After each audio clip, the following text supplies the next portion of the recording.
Eh bien, chers dormeurs, salut. Et parlons un peu licenciement. Vous savez que c'est toujours un truc assez terrible, le licenciement, bien sûr.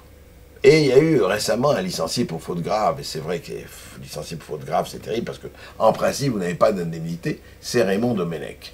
Alors, la Fédération française de football l'a licencié pour faute grave.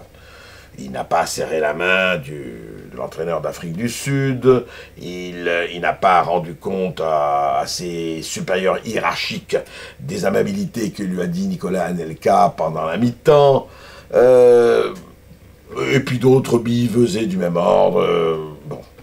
Simplement, Raymond Domenech, il faut le rappeler, a reçu, lui, personnellement, quand la France a été accepté dans la Coupe du Monde, je dirais, passer les éliminatoires, il a reçu 800 000 euros. Il devait intégrer donc la direction technique, je ne sais pas combien de millions d'euros, il va le négocier, et je suis assez content de voir que des gens qui échouent de façon lamentable, que des gens qui ratent tous leurs essais, eh bien ils reçoivent quelques millions d'euros.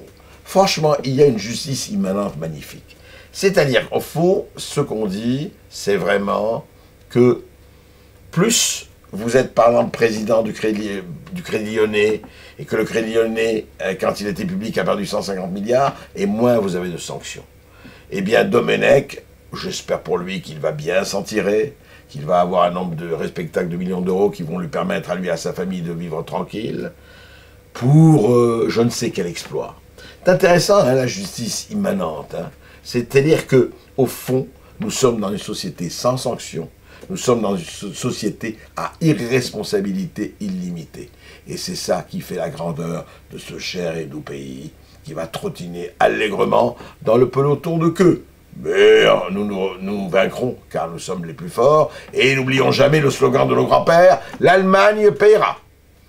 Messieurs les dormeurs, réveillez-vous.